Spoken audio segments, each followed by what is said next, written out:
6 horas e 43 minutos, hora de Brasília. Reações dos setores e estados prejudicados pelo tarifaço e o PL sobre licenciamento ambiental. Assuntos para Benedito Rosa, ex-secretário de Política Agrícola e ex-presidente da Conab. Muito bem-vindo. Boa noite, Benedito. Boa noite, Simone. Boa noite a todos que acompanham o AgroMais. Esses são os dois temas quentes dessa semana que eu gostaria de comentar, Simone. Vamos lá, tarifaço de Trump, né? Nem passou a vigorar, mas a gente já viu setores anunciando aí que estão sendo impactados, outros dizendo que vão ser impactados. A gente sabe que o Brasil segue nas negociações, não é, Benedito? O Japão aí já conseguiu firmar aí acordos bilaterais com os Estados Unidos, né? Mas o Brasil ainda, a gente sabe que está nessa busca. Como é que você avalia tudo isso? Começando pela sua última afirmativa aí, o Japão está concluindo negociações com os Estados Unidos, quando serão estabelecidas tarifas de 15%. E os Estados Unidos deve ter cobrado um projeto conjunto de exploração do gás natural liquefeito no Alasca. A União Europeia, eu vi pelo noticiário de jornais europeus, está perto de fechar um acordo tributário com os Estados Unidos com 15%. Então, o quadro de negociações está evoluindo para alguns países e gerando preocupação aqui no Brasil, porque não estamos vendo o mesmo ritmo com relação ao nosso país. Você mencionou aí os setores que estão mais preocupados com os efeitos dessas tarifas. O vice-presidente da República, Geraldo Alckmin, se reuniu na semana passada com representantes dos setores mais afetados, especialmente carne, suco de laranja, aquicultura, frutas e couros. Um comentário rápido sobre cada um desses setores e a situação que eles estão. De carnes, assusta em alguns estados, como Mato Grosso do Sul, Goiás, em que frigoríficos já concederam férias coletivas. Isso preocupa. No caso de Mato Grosso, o maior rebanho do Brasil, isso pode impactar no preço da arroba do boi, que significa desestimular a reposição de bezerros, queda no preço dos bezerros. Esse é o susto que Centro-Oeste, em especial, está passando no momento, com relação a carnes. Com relação a suco de laranja, o problema é sério, porém, felizmente, por conjuntura, os estoques estão baixos. Então, o setor está preocupado, e inclusive o diretor executivo, o senhor Ibiapaba, da Abra Frutas, nessa reunião com o vice-presidente, comentou que o setor está assustado com a possibilidade de um colapso, porque são 3,3 bilhões de dólares de exportação de sucos de laranja para os Estados Unidos. E eles não encontrariam um mercado rapidamente para substituir. O caso das frutas. O Vale do São Francisco está com um problema muito sério, urgente, porque estamos no mês, agora agosto, um mês de colheita de manga, e a expectativa era de exportação de 3.000 containers de manga para de exportação, a maior parte para os Estados Unidos.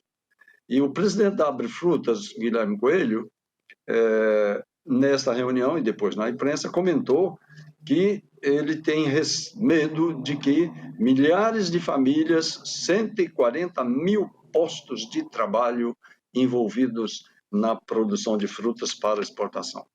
Assusta. Com relação a café, está havendo uma queda na oferta mundial de café conjuntural. Então, assusta, mas não no curtíssimo prazo, mas certamente assusta. Com relação à aquicultura, eu acompanhei quando estava no Ministério da Agricultura e vibrei com a expansão da aquicultura em pequenas e médias cidades, especialmente no Paraná, não só lá, e a explosão na produção de tilápias e a exportação de cortes especiais de tilápias para os Estados Unidos. A Associação Brasileira de Piscicultura está cobrando uma atuação urgente, porque eles não têm como exportar cortes específicos para outros países assim repentinamente e dizem que terão dificuldades de inserir no mercado interno cortes que estavam direcionados para os Estados Unidos. Com relação, inclusive no governo no Paraná, um outro problema sério, portanto, o Paraná é um estado que será bastante afetado. A silvicultura. O Paraná tem um sistema de cultivo e de exploração de floresta ambientalmente sustentável e que envolve 400 mil pessoas, direta e indiretamente. E um setor industrial no Paraná prepara a madeira, não vende matéria-prima bruta, mas portas, mesas, estantes pré-moldadas, exporta para os Estados Unidos, é um setor muito bom, gera muita renda em cidades pequenas e médias do interior do Paraná. Então, por precaução, o governador Ratinho já abriu uma linha de crédito para esses setores que serão prejudicados. Uma linha de crédito com financiamento especial para que eles não fechem. No caso de Goiás, o governador Caiado abriu uma linha de crédito com juros de 10% para as empresas que não poderão continuar exportando, inclusive, carnes para os Estados Unidos. No caso de São Paulo, o governador Tarcísio anunciou uma linha de financiamento de 200 milhões de reais com subsídios para as empresas não fecharem, para manter o emprego. Nesses estados, o compromisso é de que a empresa que recebeu o financiamento especial não demita os funcionários. Eu não quero falar em Embraer, nem no problema com as Forças Armadas, com peças de reposição, etc. Mas o ponto que me motiva hoje a comentar e trazer a preocupação é de que outros países estão negociando diretamente e conseguindo acordos. O noticiário de que a União Europeia está perto de fechar um acordo com os Estados Unidos mostra que um volume grande ou maior do comércio dos Estados Unidos está sendo, como se diz aqui no Brasil, ajeitado de modo que se encontre uma solução de bom senso. Exatamente o que o governador do Paraná está cobrando, bom senso.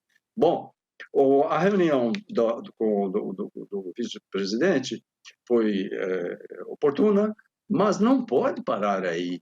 A outra ação que o governo brasileiro está tomando é criticando os Estados Unidos pela medida adotada e não sei se já tomou a iniciativa, está tomando a iniciativa de recorrer ao Tribunal de Controvérsias da OMC.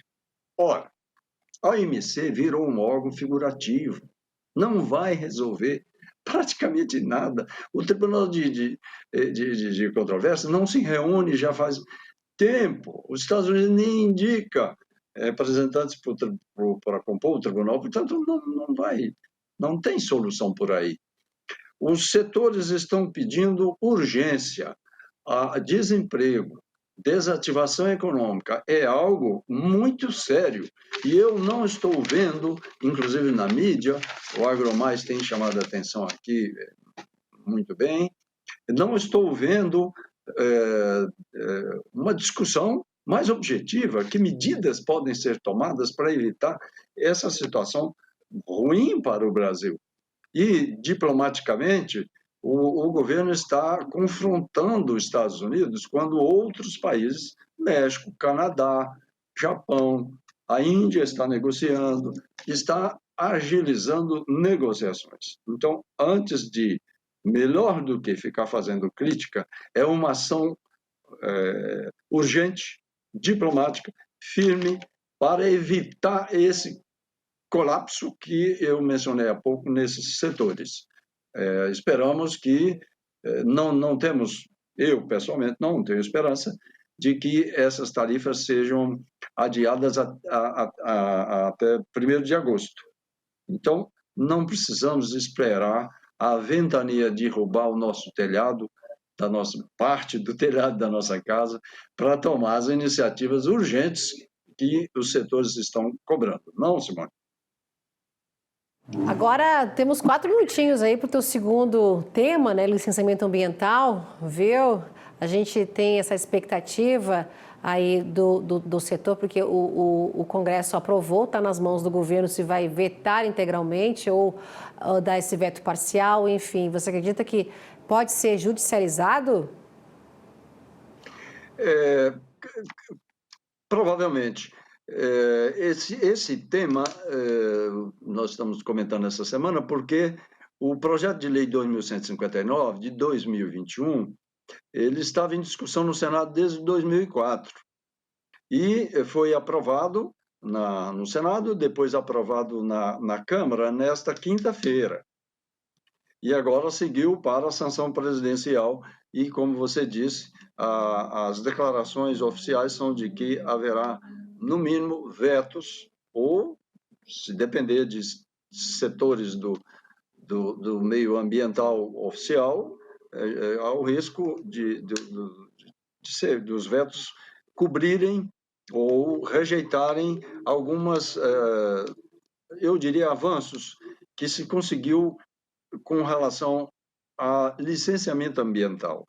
O objetivo era, um dos objetivos principais é simplificar o processamento burocrático para a concessão de licenças. E nesse projeto de lei foi aprovado uma facilitação para a concessão de licença para empreendimentos de menor impacto e de pequenos produtores. Ora, no caso de médio e grandes produtores ou de projetos maiores, os estudos de impacto ambiental praticamente paralisam os projetos. Nós temos um caso grave para o agro brasileiro, que é a paralisação da Ferrogrão, com 940 quilômetros. Há mais de 10 anos o processo não anda e seria um impulso muito grande, baixando custos de transporte, não só de grãos, mas de todas as mercadorias, fertilizantes, que desce por uma ferrovia tão importante. Parado porque não se chega a um acordo sobre os estudos de impacto ambiental. Esse projeto simplifica as exigências, simplifica o processo e diminui as exigências. Uma outra inovação desse projeto é a renovação automática por declaração do empreendedor. Ora, se ele já teve uma autorização para aquele projeto, por que ter que renovar? E se ele mantiver informado os órgãos de fiscalização, se o processo estiver normal, para que recomeçar toda a burocracia outra vez?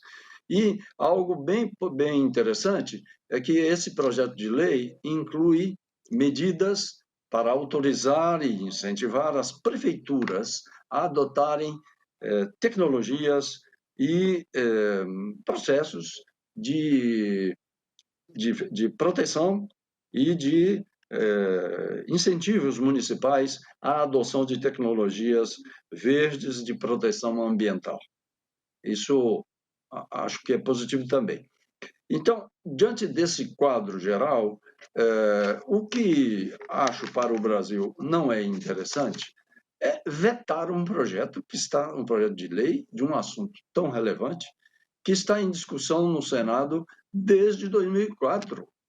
Então, no mínimo, é preciso uma discussão com a sociedade brasileira mais aberta, ao invés de simplesmente vetos para temas que geram tanta controvérsia.